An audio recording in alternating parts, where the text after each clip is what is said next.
Hi, good morning, everybody. I would like to start today. My name is Tony Kipling. I'm one of the board members for the Assiniboia Residential School.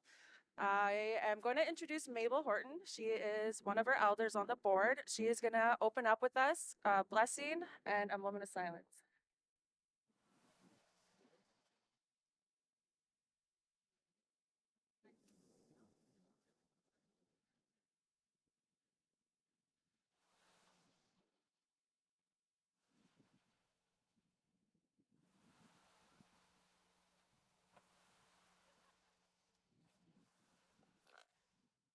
Dancy. I think I have to yell a little bit because I think the sound travels that way. And I know it's a bit chilly compared to yesterday. Oh God. And anyway, welcome, Mabel Horton Tikawin. Misito kunuis kuntistigason. Mr. Wayasi goche. Pisinto team. Welcome. Um, we had a great first day yesterday, and today will be a little fresh. And I think some of our fellow students have gone. You notice I didn't say survivors because we're still on that road. And some of them had to go back today because they have about 7-8 hours drive to do to northern Manitoba and Ontario. But we all had a good meeting yesterday. Some of us hadn't seen each other since we left high school, and that's many years ago. I'll be 68, around 1968, or for me it was 67. But anyway, they traveled quite a bit, and thank you to the sponsors that made that happen for them to travel, because some of the places that they fly to, like St. Therese, is like $1,000 return, and to go to Vancouver for me, it's like 500 or even 300 sometimes. So you can see the need for that, and as much as we wanted to see each other, they couldn't afford it, but they were always in our thoughts. And before I say anything else, I'm going to say my prayer for all of us today on this National Day of Recognition. And I'm so glad there's quite a few people here and to see everybody wearing orange, which is wonderful.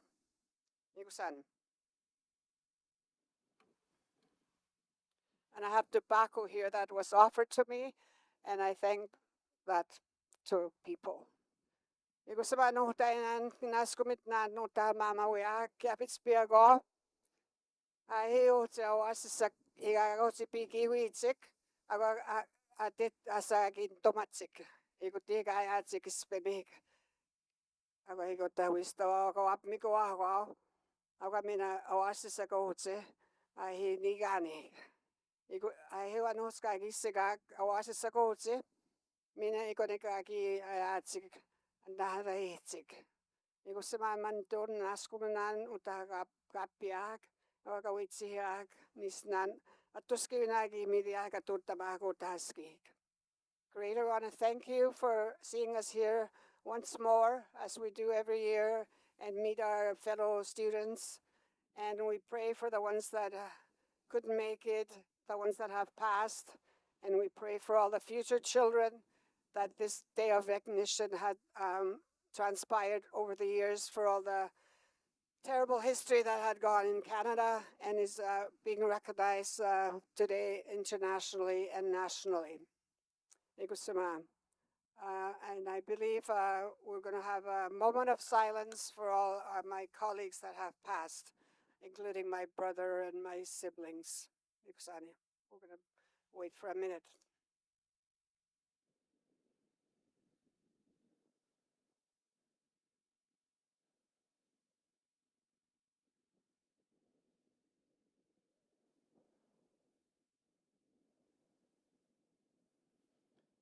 And the wind takes away the spirits, and as we remember those that didn't come home.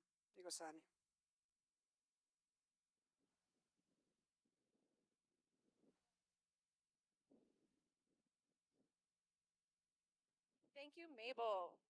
So today I would like to say that I am truly honored to be able to speak on behalf of the board and also to be here with the elders. Very grateful to have seen them interact this past couple couple days. I would also like to say a special thanks to Her Honorable the Lieutenant Governor Anita Neville and MP Terry DeGauld, MLA River Heights Mike Morzo, MLA Tuxedo Carla Compton, Mayor Scott Gillian, and Councillor Mass. Sorry if I get your name wrong. I can't read this map. Marcus Chambers. Thank you so sorry. It's all my first time also emceeing, so patience. So today we are going to start off with a song, I believe. And we have both the mayor and MLA. Is Mike up there yet? Or are they coming on for different songs? Yeah, perfect. Okay, so we will start with that. Oh, sorry. It is. Yeah, no. Mike is here.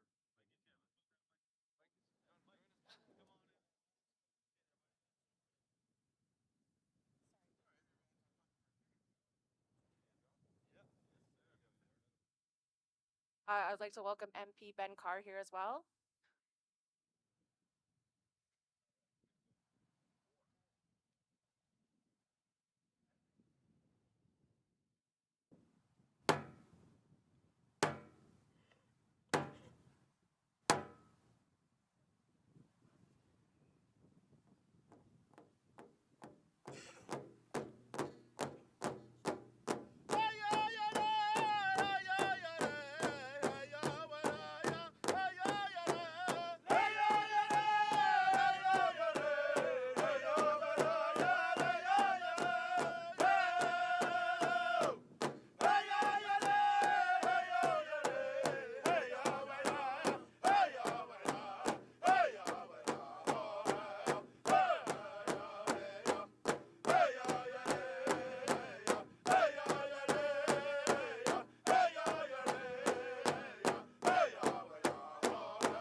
Miigwech, guys. Thank you so much. That is Derek Autonomy and his drum group. I really appreciate you guys coming out. I know it's really chilly today, so I'm really happy that we're all here together.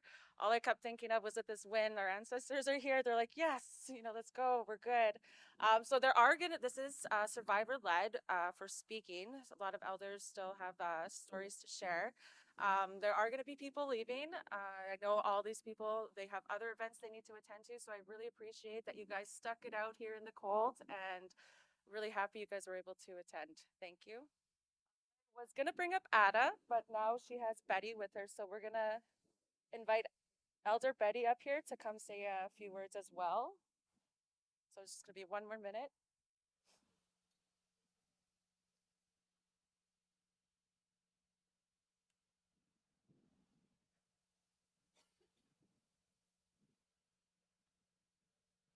Well, while we're waiting, I'll just do a few housekeeping things. So we're going to have a light lunch over here. It's going to be served. And then the porta potties and bathrooms are up there.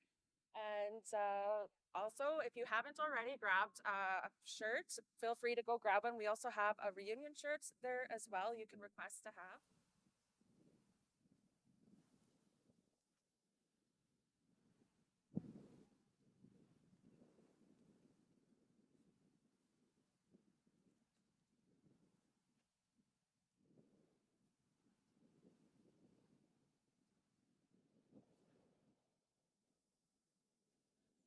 It is so cold.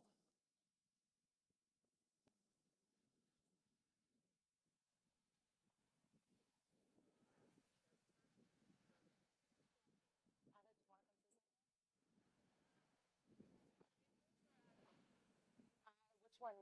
Betty or?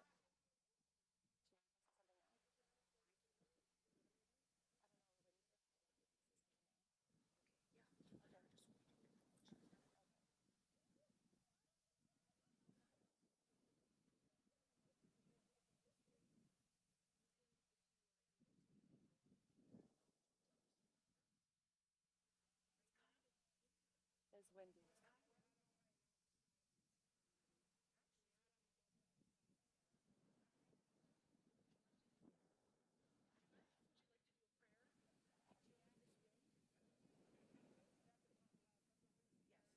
I'll stand.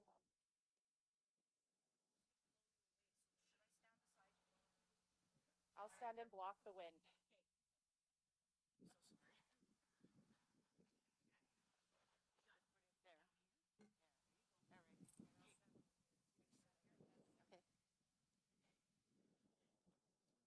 Good morning, Tansi Tutemak. Ipettawin na wawana. I wonder if they can hear me. Yes, just keep going.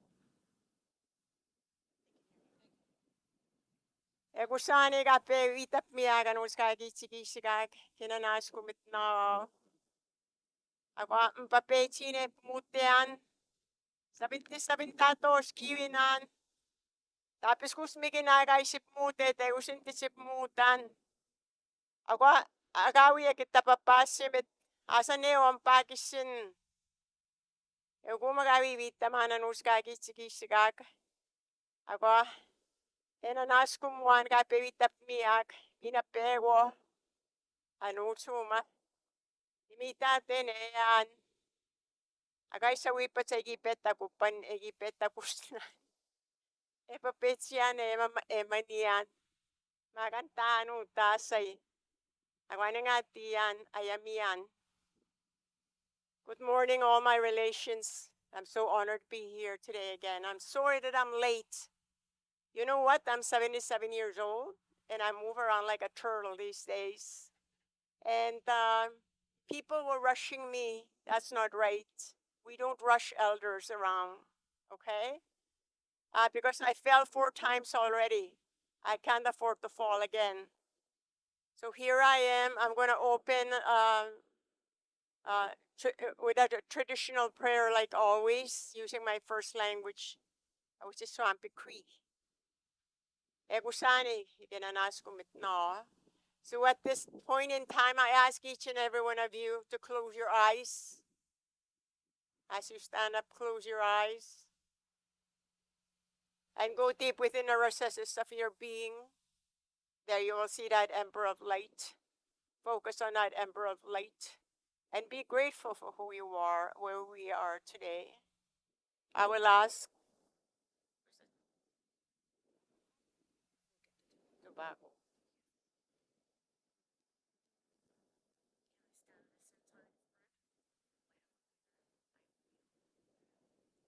I will ask the Creator to come and bless each and every one of us today.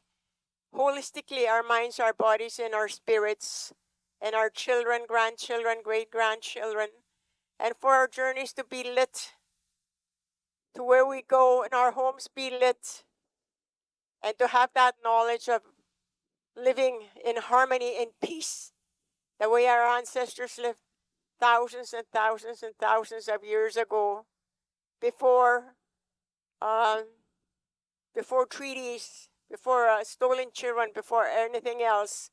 We lived a good life, and that's how we're supposed to be walking on Mother Earth today. Awe kusani. Kinanas kumitnan kiseman to. Tato kisi agawaste na mawiyag, minatato tipis kagawaste na mawiyag. Utaski. Kinanas kumitnan. Anus ka kisi gawas sa minagape mamawiyag. E paguseni mitagi seman to. Kita peksit sa kita tuskenanan nagtuguminanak ni musuminanak. Kita peksit ka pawista kuwagok. Winawate pinaweta pesa weni bikuwagok. Miswene mamitone nitsikan nangiyaw nang taas ako na. Inagagana ni wapi kuminanak na usiminanak taas kong tapananak. Westap mo tiago taas kikisagi wewe no visita sa skentuak. E animag aski anus kagitsigisiga kisemantu. Awe kusani. Nugu minanak ni musuk minanak awas kani kapawi kuna utanus kasaweni miak. Misuasiak. Ni mamitone nitsikan nangiyaw nang taas ako nanak. Minagagana ni wapi kuminanak na usiminanak taas kong tapananak. Hindi minanagagit temagis kisemantu. Tasawenita kusik. Questa mutiago taskik tawastek ni meskananan. Pinite ka tisikiya kitawastek. Kaganaw tawi kani po kita sawenita kustanus kagitsikisiga kisemantu. Ego sa isip ako sa inimitag. Kinanas kumitnan, kimamitsi mitnan, kisagi itnan, kisteni mitnan. Kageke, mina kageke. Amen. Ego sani, thank you.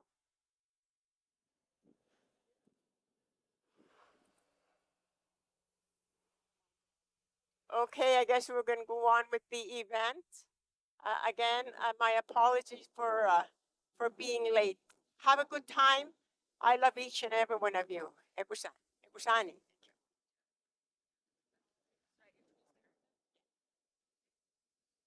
Thank you, Mabel. I love it when I hear her prayers. Oh my goodness, it just makes me feel so good to hear the language.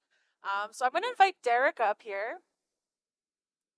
Mr. Derek, I hear that there is going to be a little exhibit of dancing. Yeah. So thank you. So come on up. Hi, my name is Derek Tomini. I'm from Saskatchewan, but raised in Winnipeg. Sorry.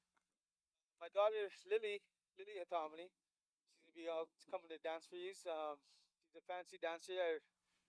I was raised by my grandma. My grandma, my uncles, and my grandpa showed me how to sing, showed me how to dance, and tried to instill that in my daughter. I have four daughters, one boy, and one grandchild. They all dance. And slowly, they're starting to sing. My boys, anyway. My daughters all dance different styles, jingle dress. But I was raised around women and surrounded by women. I live with a bunch of them, but I try to give them the life that I had. So I was always told that not to give them what I didn't have, but teach them what I didn't know when I was growing up. So I'm trying to show her a different way. Like I've been all over the world. I've been good enough to sing and dance for everybody in I'd like to introduce my daughter, Lily.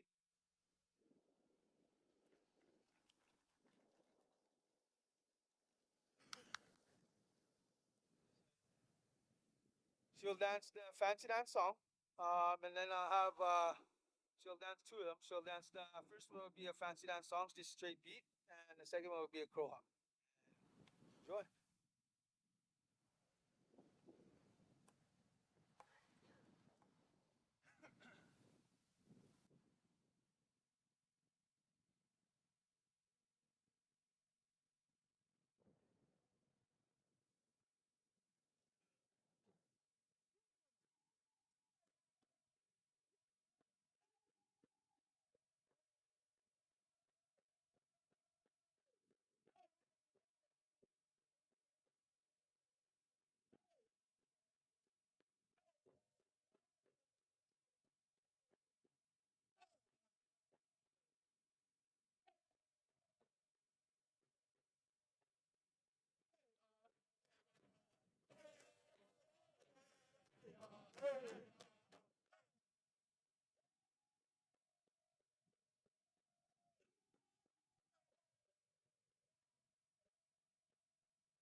Thank you guys so much for your song. Or one more? Okay, perfect. That's even a better surprise.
I gotta learn the songs now. I gotta learn.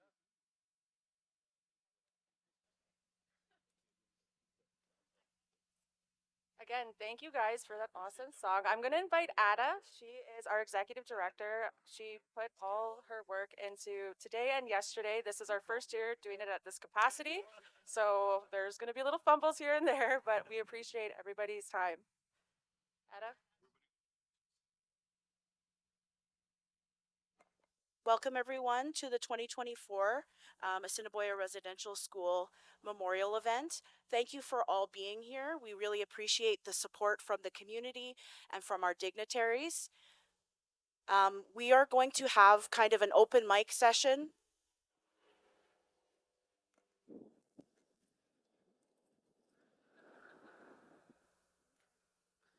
We're going to have an open mic session where we have survivors come up and speak to us, share their experiences, their stories. And then after that, we will break for lunch. We have lunch available in the in the tent to my left. Coffee, tea, juice, water, sandwiches. And then after that, people will be free to visit within the tents and go to the memorial. We have a sacred fire going there right now. We also have one last gift to hand out to survivors. Yesterday, we handed out to survivors a plaque mount aerial photo of the monument that shows it in all its glory from directly above. And today, we will be providing any survivor who would like to have a seedling from the bur oak trees that stand at the memorial site and have stood there since this was used as a school for the Assiniboia Residential High School. So I am going to open the mic to survivors who would like to come up and speak. And then when people are done, we will let you break for lunch and visiting. So is there anybody who would like to come up and share their story or share a teaching, any of their experience that they would like to talk about?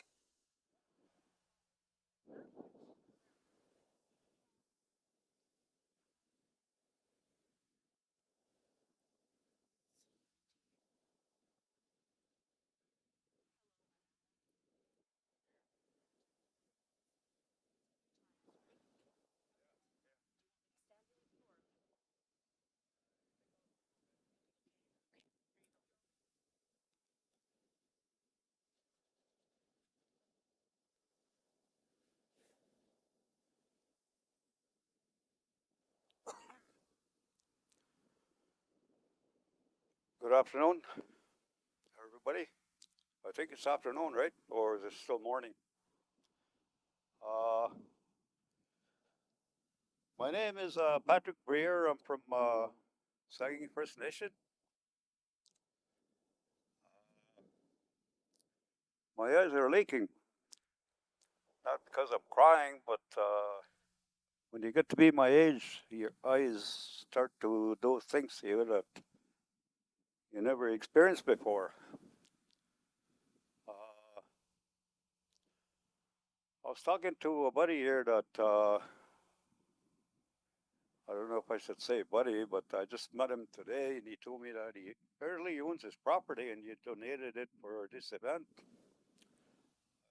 Please stand up, sir. I don't even know his name, but he's the one that owned this property and donated it for this event. And he had worked extensively with Ted Fontaine, who was also from Saguenay First Nation.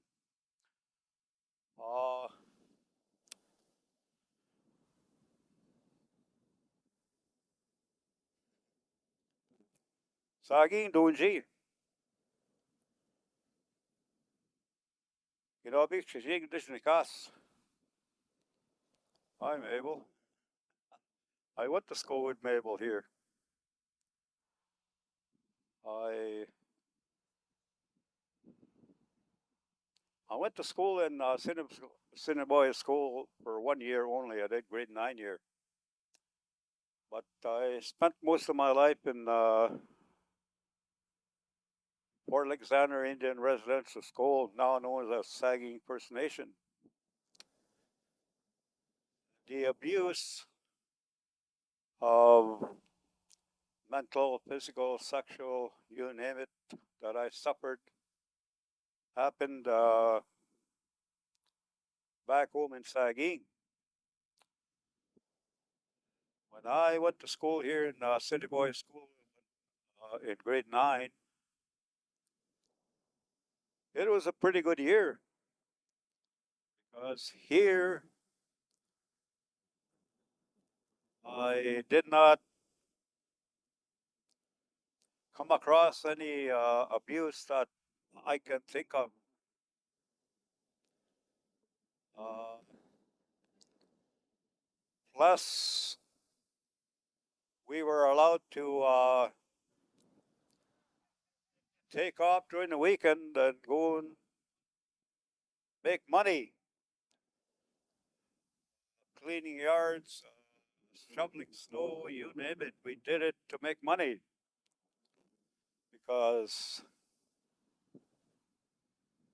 mom and dad never had any money to send to me when I was going to school here, so I had to make my own money to buy my chips and drinks and cigarettes. So that we were allowed to do.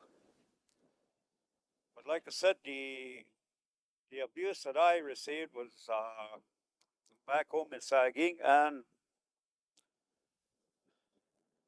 I don't know if I should say this, but I was torn between coming here or staying home in Saging because they have some kind of gathering in Saging right now. And because I'm not on Facebook and I don't even have a cell phone, I didn't even know what was happening in Saging, and yet I live right in Saging. I have a brother who lives in St. Rose. He's lived there for many years. He phoned me and he said, "Are you registered for the gathering in Saging?" I said, "What gathering?" He said, "Residential school survivors." And I said, "What?" "Yeah." So when I heard the news from him, I phoned Monday to register. I couldn't believe we had to register, but anyway, I phoned and I got snubbed. Said, "Sorry, but we're full." And I said, "What? We're full." So that was it for me. Hence, I'm here. I figured, well, if I kind of not allowed in Sagig, I guess I'll go to Winnipeg, even though I only went to school here 1 year. There's one thing I would like to mention when you talk about residential school.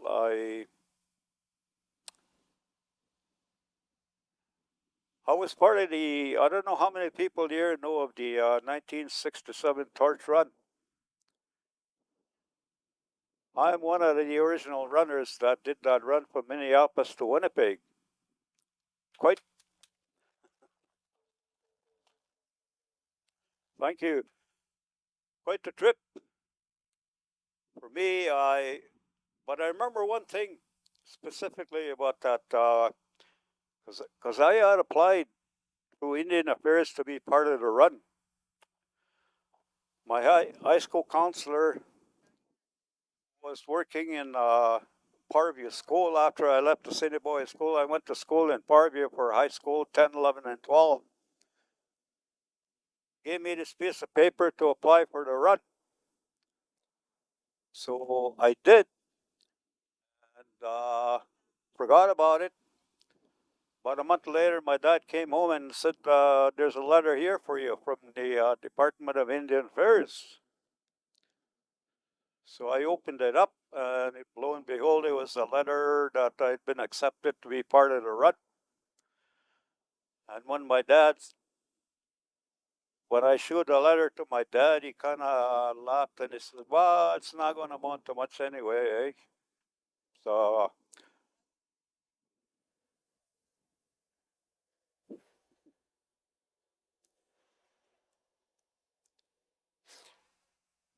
I didn't know, what he meant. But on that run, I met people that had gone to school in residential schools as well. Bertle, Assiniboia School, where I went, and I met two people there that I went to school with, Bill Chipway and William Morasti. We were on that run, and the other boys, they were from different schools. There was three of us from Saging. Russell Abraham, he was up in Bertle. Dave Shane Jr. was the only one that did not go to residential school. Lucky him. And then myself from Saging, we were the three from Saging that ran in that run. But anyway, when we were finished, I remember the last leg was from St. Norbert to the Winnipeg Stadium. So when it was my turn to run my mile, and then eight of us, we were put into a station wagon. We were driven to the Winnipeg Stadium, which was across the river there, right? And two boys stayed back and finished the run. Dave Shane Jr. and Charlie Bittern from Barons River, I think. And then we were asked to bring in the Canadian flag. 4 of us were on the Canadian flag and 4 were on the Pan Am flag. So we brought the flags in, folded them up, and gave them to the dignitaries that were there at the time. When we were done, we were sent outside, so we went outside to join Dave Jr. and Charlie Bittern, and we were waiting with the torch. We thought we were going to come in, and Pan Am official grabbed the torch, thanked us for our job, and told us there's breakfast waiting for you at the Pancake House in Pullapart. So we went there, had our breakfast, and watched the opening ceremonies in that pancake restaurant. And when we were done, we said goodbye and off we went. 1999, Pan Am Games came to Winnipeg again. But this time there was an Aboriginal component within that organizing committee for the Pan Am Games. They heard about us. And one of the guys I was working with, that Aboriginal component, was a fellow by the name of Jeff Ross from Norway House. So he searched around and he got a hold of us and he invited us to a meeting. And he says, well, of course, we were asked what happened back then in '67. None of us really didn't know what to say or what to think. Finally, Dave Shane Jr. said, well, we did a run, but we didn't bring it into the actual stadium. And Jeff says, well, would you like to complete your journey and bring the flame in? So we did. And man, I remember that evening. Remember the wind that came here when you started the whole ceremony? When we brought that flame into the stadium, the very same thing happened. You should have seen this wind just come whipping around right into the middle of the stadium, and everything was flying all over the place. And one of the elders, I think he was in attendance, and he made a speech the next day at Works, and he had said that our ancestors had come into the building at the moment when we handed over that torch to some young gal from Sandy Bay, I think, who then handed it over to Alwyn Morris, who went up and lit the flame for the Pan Am Games to commence. Some of my family was there, but the people that I would have loved to have been there was my mom and dad. Unfortunately, they were passed and they couldn't be present. But I do believe that they came in.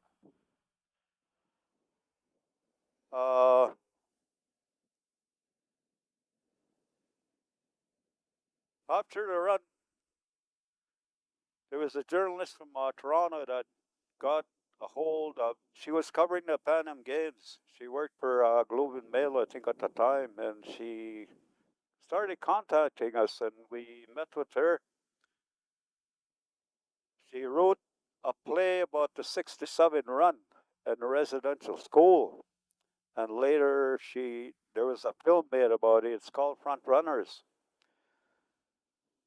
And when we showed the movie up in Toronto somewhere, I forget where it was, but anyway, in Toronto, there was a fellow there that's uh,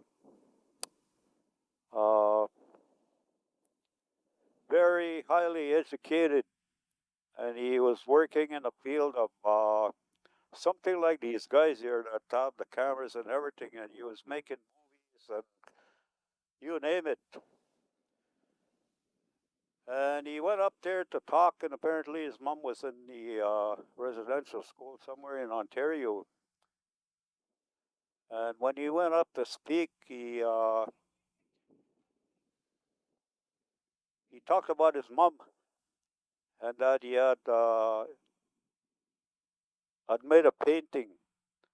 He was also an artist. He had made a painting about his mom, and he called it the cry was all he named that painting, and he showed it. And when I saw that painting, it hit me because that's the look on my mom's face when I was put on a bus to go to a residential school way back when I was 7 years old. And whenever we showed the film, at different places, it's like a 48-minute clip or something. We were asked as front runners if we'd like to go up and say something about the movie and about residential school and that kind of thing. And some of the stops I had made, I pretty much talked about pretty much the same thing until this one time I did this thing about as kids when we grew up, we had dreams, right?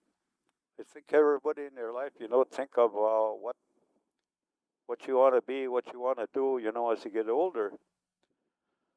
And when I was in a residential school, I was in awe of this one priest that did mass, because back then we didn't have mics like this. But whenever that priest spoke, his voice would just carry, right to the back of this church. And I thought, man, that's something I could do as I got older, right? That was my dream. Till one day I found out what some priest did to little boys, eh? Boom. That was the end of that dream. That was the end of that dream. The other dream that I talk about quite a bit as well as I traveled. I get a chance to tell my story, so to speak. The other dream I had that I was, how would I say that, ashamed of is I used to dream about the day when my son would turn 18 and he would have his driver license.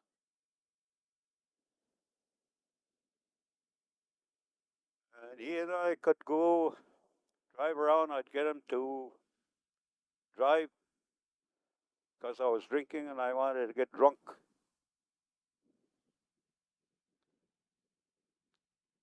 What a dream, right? I don't know why, but I thought I couldn't wait for the day that would happen. Luckily, it never happened before he was 18, I had a chance to turn my life around and quit drinking. And today, I can say that I have a relationship with my son that I thought I should have had with my dad when I was growing up, but because of residential school, I couldn't. I didn't have that relationship. You know, where you could just sit with your son and talk back and forth about whatever. But how I was able to connect with my son was through the game of golf. I taught him how to play golf. I took him out to play golf, and man, we connected like you wouldn't believe. And for a while, growing up, I hugged and kissed that boy when he put him to bed. Until one day when he was 12 years old, I couldn't. I couldn't. And he saw that, and one day he asked me, Dad, what did I do?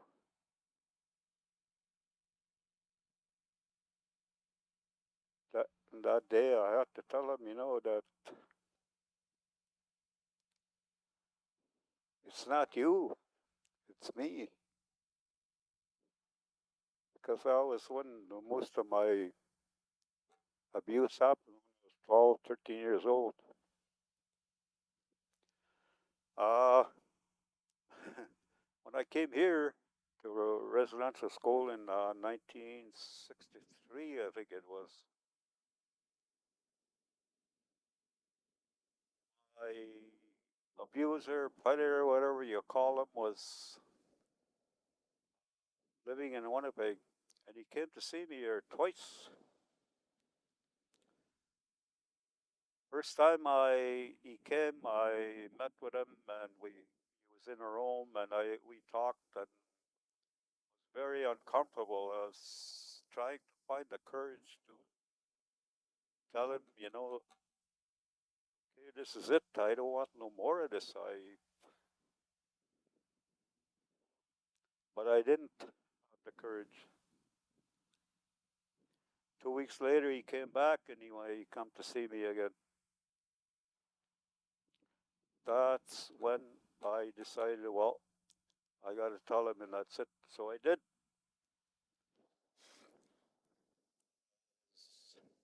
Excuse me.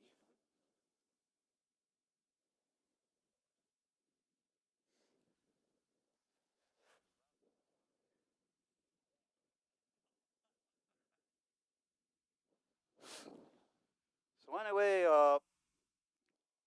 I told him, this is it.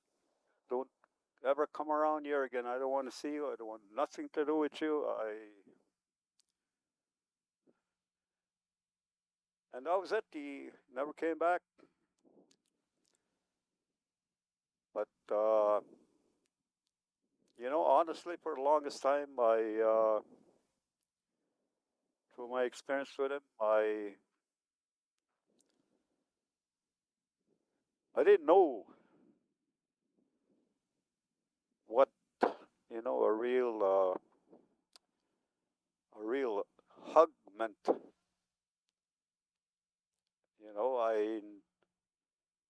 I never got any kind of hugs from my mom and dad growing up because, wow, I wasn't home most of the time, right? I was in a residential school, and when you're a teenager and get to become a young man, that's something I don't think you do too much. I don't know. But that's why, when I talk,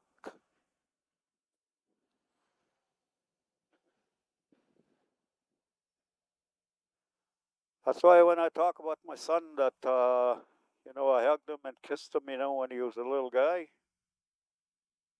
And one day at 12 years old, I couldn't do it. But I I think through healing and through talking about what happened to me and residential school, I can hug my son and I can tell him I love him. Took me a while, but hey, I'm there, and I have that father-son relationship that I always wished for. With my dad. But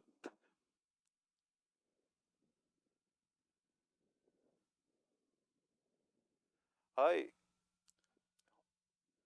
I didn't even intend to come here and step up and say anything. When I came to this, I came to Mabel. I came to this thing last year, and William and I, when we got here, everything was pretty much over. And I wasn't sure when I came here this morning what was going to happen because, like I said, I'm not on Facebook, so I don't know what's happening most of the time. Maybe it's time to get on with the now, eh? uh, can I say this? I don't even know your name. Can I say this to that fellow there? For me?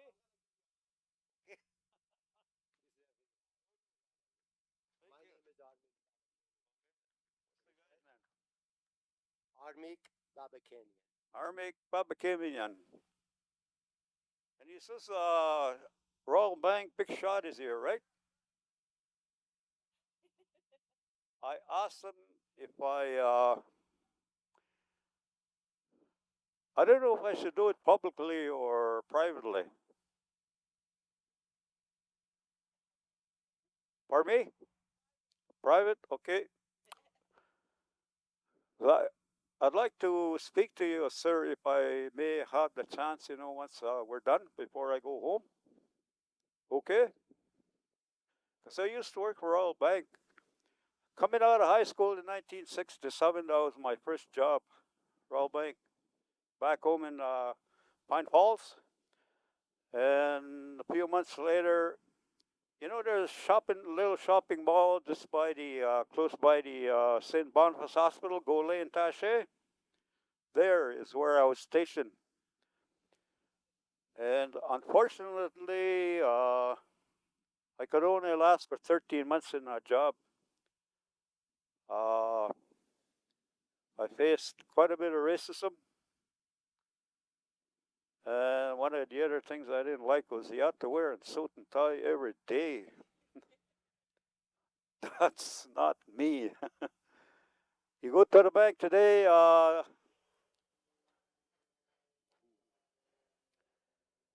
it's pretty casual, right? I don't know, back home anyway, when I go to the bank, it's pretty casual. I don't see any suits and ties anymore. But back in the day when I was there, well, and of course I couldn't afford too many. I only had 2 sets of suits, so this is pretty much the same suit for 1 week and a different suit another week, that kind of thing. Back then the pay wasn't all that great. I don't know what it's like now, but back then, when you talk about living paycheck to paycheck, that was it. Anyway, okay, I think I better allow other people to speak. Like I said, I didn't come here thinking that I was going to say something, but my new friend over there pushed me. Come on, go tell your story. He said, so here I am. Bigach.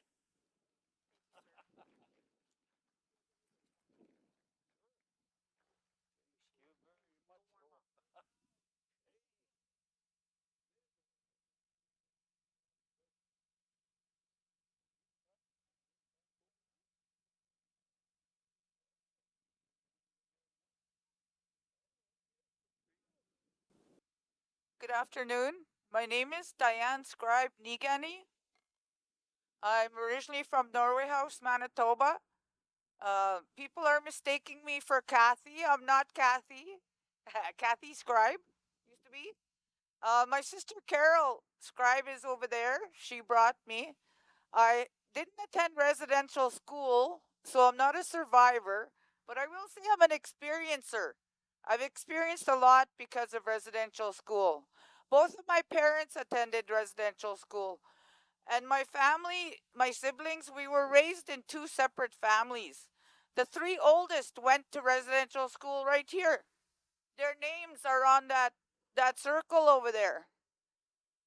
And my middle sister,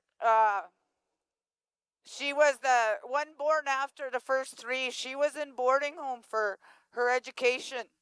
So we were raised separately, the three youngest ones. We didn't really know our siblings. And to this day, I don't really know my other two siblings, Kathy and Chuck. I know my sister because we made the effort. And I know her children. They were just 5. Her oldest daughter was 5 years younger than me. She was 18 when I was born. She came home and there was a baby, and that was me. By the time I got old enough to know her, she was married and had her own children. My two other siblings were married and had their own families, their own children. I never really got to know them, but I experienced a lot because of residential school. And to this day, it's hard because this was a time for reconciliation, and one of them refused to come. That's how it is. That's the sad part. But you know what?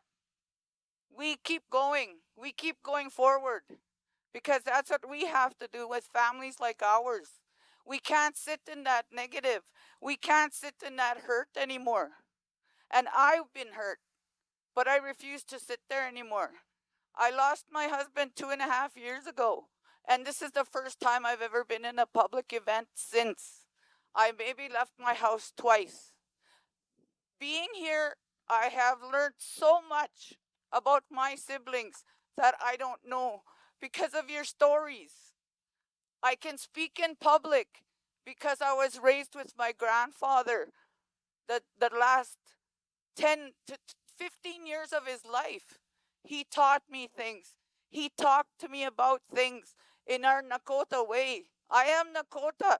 I am Cree, and I am Dakota. My sister was raised Cree. She's Dakota. Nakota. So it's a challenge.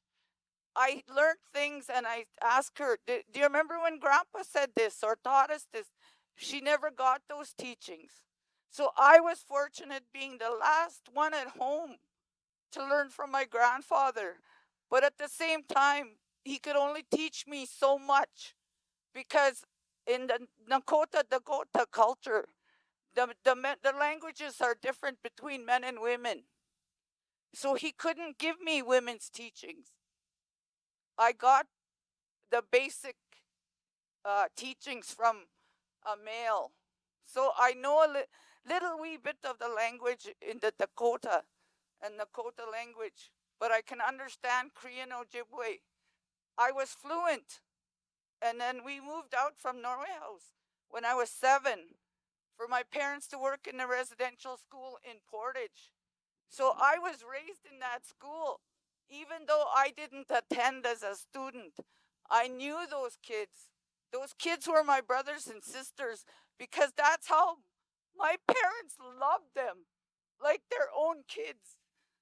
You know, I always remember that. I have a big, big family, but I don't know my siblings. And that's hard. But being here has helped me to understand their stories. And I know it's not me. It's not me. So I pray for them to heal.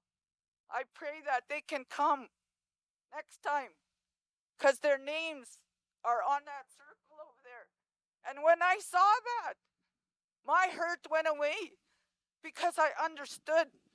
And hearing your stories, I understood what they've been through. And all I can do is pray for them, for their healing, and for me to continue to move forward. Because 2 years ago, when I lost my husband, I said, I'm letting go of that residential school stuff. I'm moving forward because he said, move forward. And I'm going to share a little short thing with you. I had a really good friend growing up. She was my protector. Her name was Valerie Daniels. And She's the mother of Southern Grand Chief Jerry Daniels. He's like my son too, because we were like sisters.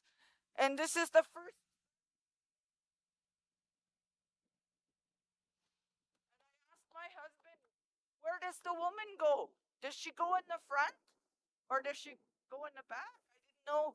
He said, wear her facing forward because you have to move forward. And that's what I live by since I lost him. I have to move forward. So I'm hoping and praying for that for my siblings because you've got to let it go. They don't know I let it go 2 years ago. So I want to share that challenge for us as the younger generation. It's hard, but look at us here. That's my sister, and we love each other so much. It can be done. I can tell her any day, any minute, I love her, and she knows it, and she loves me. But there's five other siblings that we cannot say that to each other. We can't even hug each other. And that's why we have to move forward. And that's the differences we have to make in our families. And that's the growth we have to do because it's still happening. That's the reconciliation. That's where I see reconciliation. It's not between just Indigenous and not Indigenous. It's family. So I want to thank you for having me here and having my sister here. And it's been a real healing experience for me. I thank you all for sharing your stories because I understand more and better. Thank you so much, everybody, and have a safe trip home.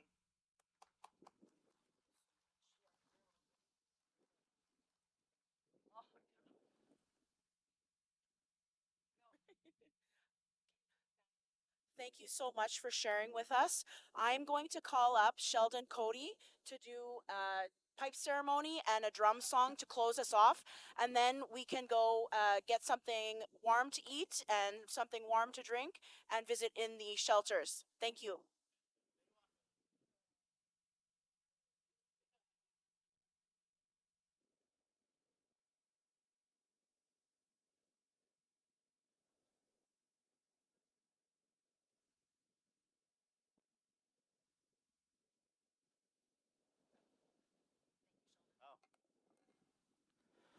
Ah, bonjour. Makwas dagi way gabu dash ne kaz makwadu de. Ah, mi goch kitnet. Kina gin wa mag bisha nongom. Mi ma Assiniboia Residential School site. My name is Bear standing outside. I come from the Bear clan. My English name is Sheldon Cody. And I want to do an acknowledgement for my late elder, Nijate Tuhart, the late elder Theodore Fontaine, because he was my elder, and I was his elder, so it kind of worked out kind of deadly there.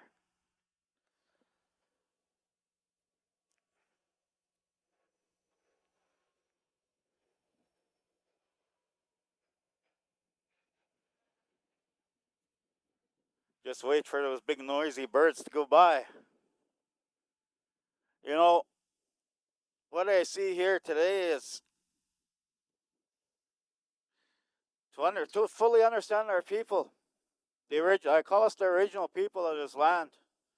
Our ancestors were the original people, and we're the descendants of the original people.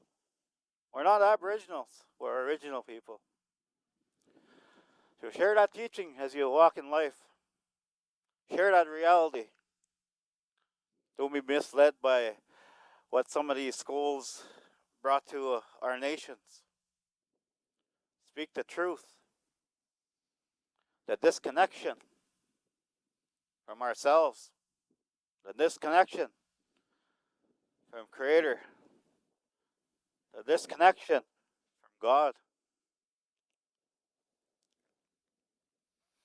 As you look at our people today, look the state our communities are in.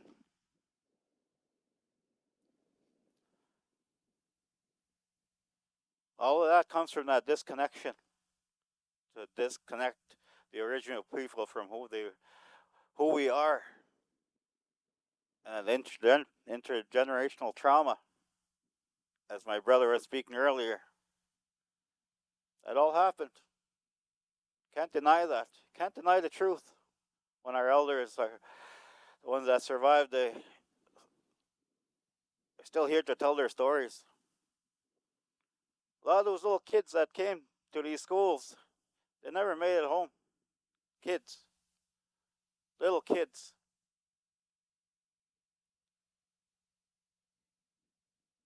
They left home. No, they're forced to leave home.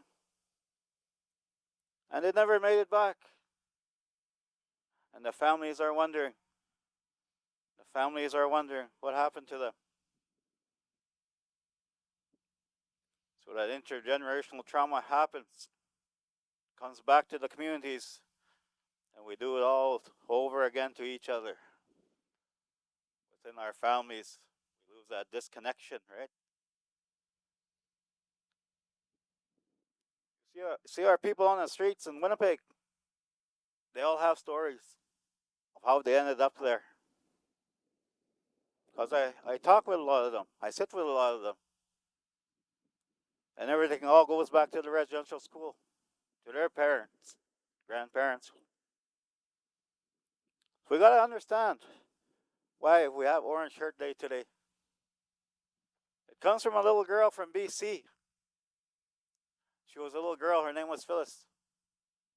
And when she went off to residential school, her grandma gave her a nice new orange shirt to wear. But when she got to residential school, they stripped that shirt from her.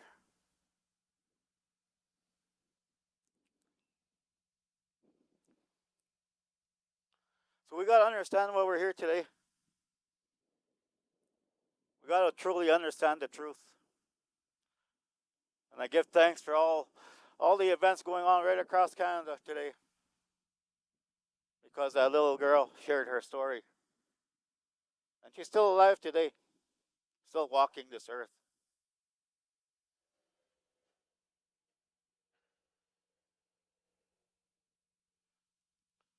And that memorial that's in the front, my late elder Ted was instrumental in getting that going. That was his dream, to have a memorial here at this site. The sad part is he didn't live long enough to see it become a reality. But it's a reality now. The only thing, when I went there this morning, I felt the sadness. And another thing that made me sad is they have all the names on those bricks on the ground. Also made me sad that we walk on those bricks with the names. We walk on those names. So I got off of there right away. I wasn't going to walk on any of those names.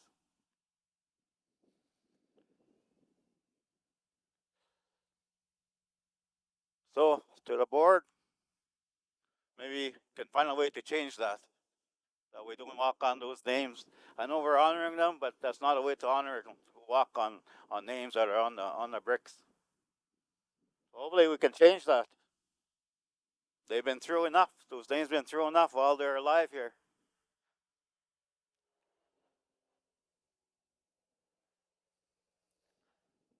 So I just want to thank Morgan Fontaine for allowing me to come here, inviting me to be a part of this ceremony today. When we did the opening, I did the opening pipe ceremony a year ago, or when, I can't remember how long ago that was, at the site. So after I'm done here, I'm going to go do a pipe ceremony up there at the site. I'm going to go honor all those names that are on the bricks. I'm going to go honor my elder spirit. But for now, I'll just sing a thank you song for today.